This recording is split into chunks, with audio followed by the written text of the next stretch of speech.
What's up, guys? It's Ryan here at East Coast Athletics, and this evening I want to talk about four events. Um, each night gets better and better, um, or each day gets better and better. We're presently on day 8, or we just completed day 8. Um, and the first race that I really want to talk about is the female or women's 4x1. The two top female teams qualified, and I'm gonna say that's the U.S. and Jamaica. The U.S. qualified from Heat 1 with a time of 42:46. They won Heat 1. Trinidad and Tobago also made it through 42:75. Switzerland also made it through with 42:82. And I'm just gonna let you guys know who is on the U.S. team.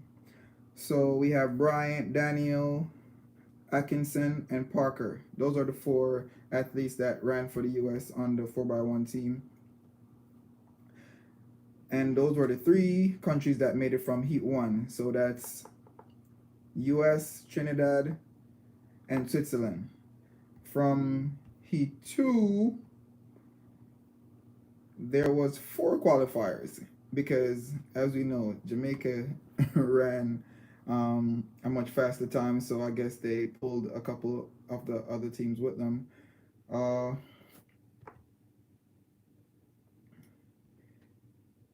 Jamaica qualified with 42:11. That was a season best. Also, Great Britain qualified with 42:25, which is a faster time for the U.S. Qualifying time. So they'll definitely be in a better lane. So will Jamaica.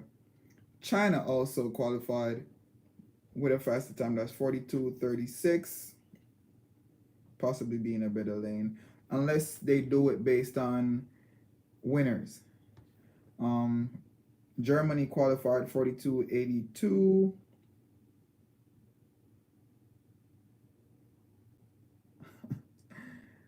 Um, that was yesterday's topic. Italy also qualified with 42:90. So that was, I would say, five from Heat 2 and 3 from Heat 1. So those are the qualifiers going into the final. So let me give you the lane draws before I get to the next event. And the lane draw is for the finals of the 4x1 women. Germany is in lane 2, Italy in lane 3, Jamaica in 4, Trinidad and Tobago in 5, Great Britain in 6, United States in 7. How, I have no idea. China is in 8, and Switzerland is in 9. So that's the lane draw for the 4x1 women. All right, so we're going to jump over to the 4x1 men.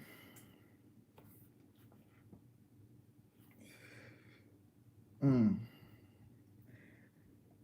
I don't think this is the best results here. At least not for Jamaica, because unfortunately they didn't make it through to the finals. The qualifiers are Great Britain 37 56 were leading, Brazil 37.90, and the USA with 38.08. Jamaica finished fifth in that heat. They were also beaten by Italy 38-11, and Jamaica ran 38-15. Let me give you the runners that were on the Jamaica 4x1 team. That's Shane Bailey, Johan Blake, Rashid Dwyer, Taekwondo Tracy. So that was the 4 athletes that ran on the Jamaica 4x1.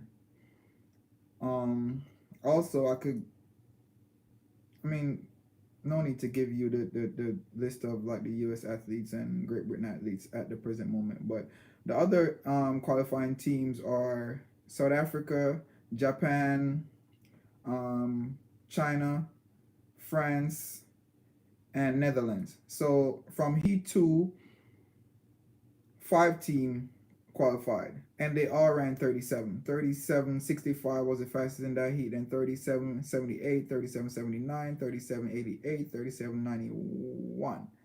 And that's pretty much the qualifying teams from Heat 2. So let's go to the big one, in my opinion. That's the 400-meter hurdles female.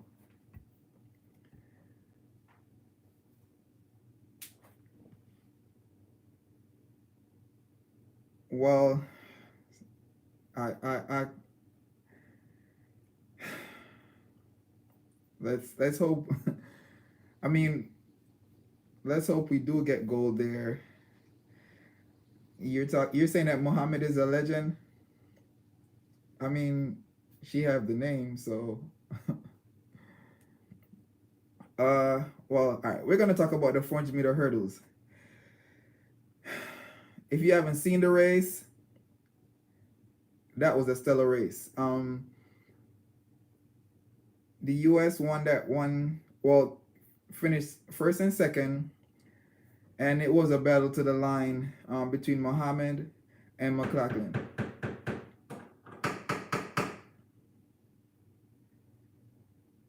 It was, a blistering run.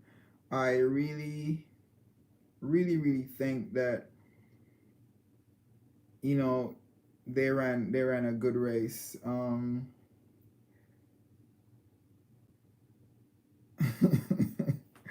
I have no idea who that is, but I'm not going to check it. I'm going to keep doing what I'm doing. But I want to say, before I go any further, congratulations to Rochelle Clayton.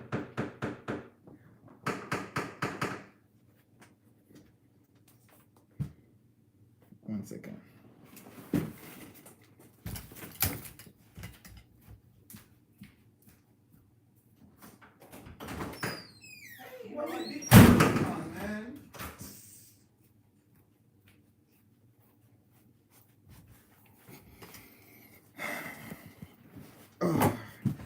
Sorry about that, guys. But okay, let's get back to what I was saying. Muhammad and McLaughlin, they pretty much battled to the line. I think it was a splendid run. Muhammad, as usual, got up pretty fast. McLaughlin tried to follow, but McLaughlin pretty much kept chase, but Muhammad just wouldn't let up. Clayton, on the other hand, is, I mean, I'm just so happy for her because she put in a lot of work. She made it to the championship. She made it to the finals, and she made it on the podium. That's a lot of work, and she wasn't like the Jamaican national champion from last year or anything. She just came up this year, won the championship, made the team, made the finals, and made the podium. So that's a good run from her, and that's a PR too. 53.74. That's a personal best for her. But yeah, Muhammad 52.16 world record. I don't know. I feel like it's gonna eventually get lower to 51. Because at the next Olympic, with McLaughlin and Muhammad competing at this level, they'll definitely go faster. So I'm looking, 52.16. That's pretty much what they ran. I mean, what Muhammad ran. You say she's only 19. I mean, she have a lot of time, to improve. A lot of years. I don't think she's at her peak yet, for sure. So she definitely have um a lot of room for improvement. I think this is her first world championship, so she did pretty good, in my opinion. Getting a silver medal is not easy with such blistering time, because she ran 52:23. That, like, I think the world record was 52:20. So to run 52:23 is no easy feat. So I think that's a splendid run. I would say congratulations to them as well. But as much as I'm happy for the winner and second place, because they ran a very good race, I'm very, very, very happy for Clayton. Like, you wouldn't even imagine how I feel right now. Like, I'm always proud to be a Jamaican, but she made me feel really, really, really good today, because, as you guys know, the Jamaican team hasn't been performing, that well throughout the championship. And for a newcomer, in my opinion, to step up to the plate and deliver in the style that she did was pretty awesome. Wasn't really expecting. I'm not even gonna say I wasn't expecting her to step up to the podium. I'm gonna say I wasn't expecting the time that she ran. I wasn't expecting a 53 from her, a 53.7 at that. Maybe a 53 like 9 or 53.8, but to run 53.7, that's pretty good. And there's a lot more to come. I think, in my opinion, there's a lot. She can do a lot more. With time and good training, she'll possibly get down to a 52. So I'm looking forward to seeing these three again come Olympic, if all goes well. And the more they compete, and the better the competition is, the better it is for them. So, that was a very good race. If you guys haven't seen it, you could go to YouTube and look it up. I think NBC has it up on their channel, so you guys could definitely watch it, for the people who haven't seen it live. But I'm gonna move to the next event. And for that comment earlier, the guy that was asking if police was knocking down my door, it's these crazy guys that claim that they work with BGE. He was just pounding on the door for no reason. He knocked once, nobody answered, and he kept knocking for what reason, I have no idea. And he was knocking pretty hard, because I'm well away from the door. So for you guys to even hear that he's knocking, he's pounding the door down, for what reason, I have no idea. But that's beside the point. But anyways, let's get to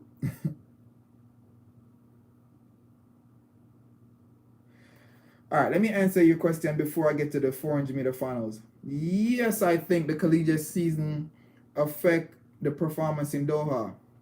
And this is why I'm gonna, say that. I have a very close friend. Some of you might know him, some of you may not. Joseph Amoa from Ghana. He's a collegiate athlete. And throughout the collegiate season, you have to peak several times, right? You have indoor championship, right? Maybe you have your conference championship indoor, then you have NCAA indoor championship. So that's 2 championship that you have to peak for indoor. And then when you go outdoor, you have your conference championship again. Then you have regionals, which is your region, whether it's Eastern or East region or West region. And then after that, you got to go to NCAA finals. So to compete through all these different championships, it does take a toll on your body. Like, you're gonna get tired one way or another. You know, we're all human beings and nobody's a robot. You're not gonna be able to perform at that high level for months, because you got to peak for indoor and then peak again for outdoor season. And then a lot of these athletes also got to go to the trials, which may be the US trials or the Jamaican trials, right? And these trials are run about the same time. I would say like in June, like the late part of June for Jamaica. I think it was around like the 23rd to the 25th or something like that. And then for the US trials, it was a month later. So they had to go back and regroup again to try to get ready for the US championship. And then after that, you got a whole two months or 3 months to prepare for Worlds, because Worlds is so far out. It's like 12 months of preparation for these collegiate athletes. So like one athlete that I'm gonna say I gotta give him his props, because he show up and he show out, and that's the Grant Holloway for the 110 hurdles. I mean, even though he didn't run, you know, a PR, he still ran a good time. And I spoke about that last night in my live chat. Like, he ran pretty good despite having such a long season.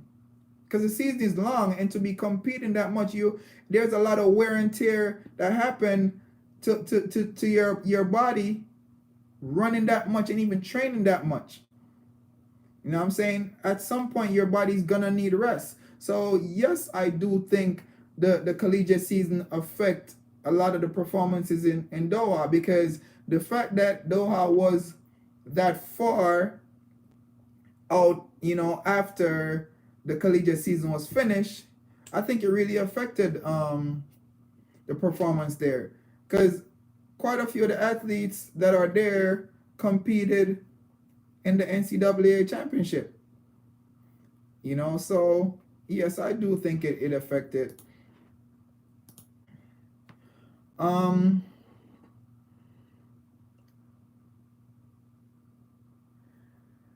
right, let's get to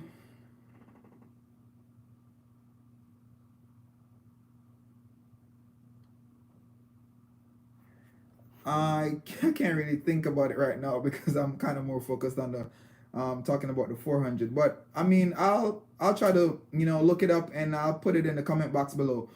But for the men's 400, that was a race that I predicted, and I told all my friends that Gardner was gonna win. He looked too easy in the first round for him not to be able to pull it off. Like, he literally jogged the last 150, and I'm sure I said that on my live on that specific day that he ran it, because I pretty much go live every single day after the events, right? He ran that 45.6 too easy, like it was a walk in the park for him. So there was, in my mind, there was no doubt that he was gonna win. A lot of people were saying, oh, Kirani James because he have the experience, and Fred Curley because he have the speed. Yes, Fred Curley have the speed and Kirani James have the experience. But how did they gain that experience? Right? By showing up, following their coach's instruction, and then by doing that, they deliver the goods. And that's pretty much what Gardner did. He showed up, followed his coach instruction, executed a splendid race. He timed it perfectly. He didn't rush the first 200 and didn't have enough coming home. He timed it right. He got out. He was in the pack with the mix, rolling along. And as soon as he hit that 200 mark, you could see the difference in his acceleration. He just picked it up, roll around the turn, and by the time he got to 300, he was in the lead. And there was nobody to challenge him. He just pulled away so easily. And that's not a field that you just demolish like that, because these are athletes that are running low 44s. They're at, as a matter of fact, Kirani James is capable of running 43. There's also the other Jamaican, Akeem Bloomfield, have a 43 PR. You know what I'm saying? So it's not that easy to just pull away from a field like that.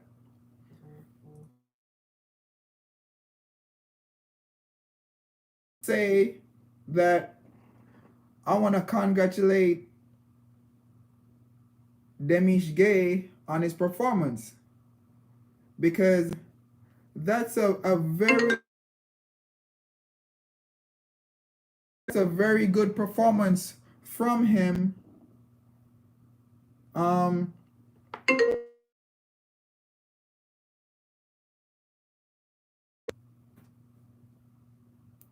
that's a very good performance from him. 44-46 is a personal best for him. Um, and the Columbia guy, nobody expected him to, you know, run the time he ran. Nobody expected him to, finish in second. That was totally unexpected. So I must say congrats to, pretty much the top four athletes. I was expecting Kirani James to at least get second, and honestly, I was hoping that Demish Gay would have gotten third, because I think this is his first time competing with athletes, of this caliber, these world class athletes. And in my opinion, he did well. I really wanted him to get a medal because he put in the work, and he pretty much been running good all season. So, in my opinion, it's only right for him to, get on the podium. I don't understand why is it that Bloomfield wasn't able to deliver. He ran a faster time in the Diamond League compared to Demish Gay. But as we all know, a lot of athletes, they're just good for one run. They can't handle the rounds. Demish seemed like he could handle the rounds, but at the same time, that's not necessarily true, because Akeem Bloomfield went through the rounds at NCAA last year. So he should be able to handle the rounds, this time around. Kirani James, he has the experience. He's the most experienced athlete in the field. So I guess it's just the better person on the day, the better person, you know, the person that execute the best race, because there is no other way to look at it, because all these eight athletes, they have the potential to run 43 or low 44s. So it's just who show up and deliver on the day. That's what I've been saying this whole championship. We have people who are capable of running fast times, but will they deliver on the day? If they can't deliver on the day, they won't be world champion. That's just the bottom line. And Stephen Gardner delivered on the day. So that's the reason why he's the world champion with a national record. 43, 48, only like, I would say, a handful of athletes run that fast.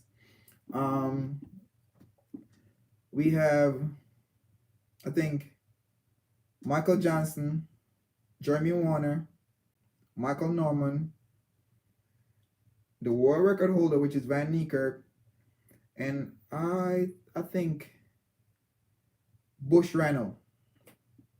5. Those are the athletes who dip below 43.50 or at 43.50 to be exact. So that's no easy run. That time could win, I would say, maybe like 10 world championship, different years. Apart from, I guess, Van Niekerk and apart from Van Niekerk and And Michael Johnson. That's about it. But yeah, guys, you said Bloomfield.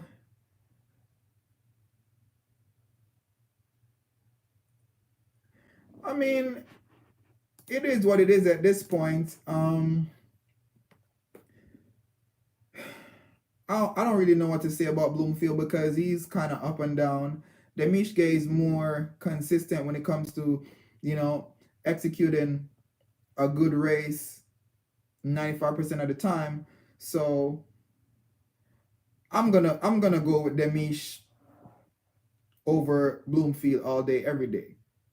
Because consistency is key. If you're gonna run fast today and run slow tomorrow, in my opinion, it makes no sense because we can't count on you. But if you're consistent with your time, you're consistently running 44s, are you consistently running 43s? Are you consistently running 45 lows? Then we could count on you. We could say, okay, all right, he's going to give us this on this day. He might run this in the heats, the semifinal and the final. But if he's not consistent, then we're going to have a problem because we're going to be uncertain about what he's going to deliver in specific races. So, I mean, other than that, I don't have much to say. I'm not going to say he's a bad athlete. He is a world-class athlete because he's running world-class times, but I guess he just don't deliver, or he's not able to deliver at specific moments. I don't know why.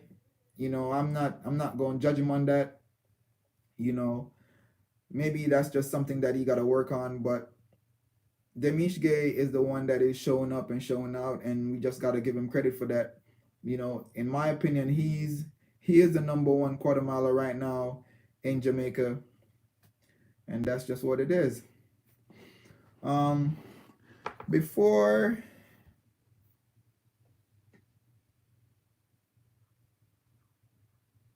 you're right, coaches do make the difference. They make the world of difference because the coaches time the way the coaches time the season is ideal because if they don't time it right, everything is gonna fall apart. Norman is a perfect example. Can't chase the world record too early in the season. What happened when you get to Doha? You know what I'm saying? So, it's all about timing and getting your athlete ready at the right time for the main championship. I mean, the other ones leading up to the main one, they do count. The trials count, but because you have to make the team to be able to run in Doha, but at the same time, running 43 in April don't make sense if you can't repeat it in September, October. Just doesn't make sense at all. That's just my 2 cents. I could be wrong. There could be people who are gonna be bashing me for that, but that's okay because everybody's entitled to their opinion. I really don't see the need in running 43 in April and you can't run it in September or October. When you need to run it, that's when it's needed. Because that 40 43 45 would have easily won this championship. So, that's just my opinion. Um I'm gonna pretty much leave it there for now. There's two more for day 9. We're gonna have the 110 hurdles. I mean, not the 110, the 100-meter hurdles women, the 4x4 relay women, 4x4 relay men. So I'm not gonna really go into too much details with that, because I'm not trying to make this video extremely long. So I'm just gonna leave that for tomorrow, and I'll definitely, break down each event, talk about it, and talk about who advanced from what heat and so forth. So, guys, if you like what I'm doing, please subscribe to the channel. If you haven't already subscribed, that is, because I know a lot of people who are watching, they have already subscribed. But if you haven't subscribed, please do so. Leave a like, a comment. You're free to do so. A lot of people have been, in the live chat and everything. So if you haven't and you feel like commenting, please do so. That's perfectly fine with me.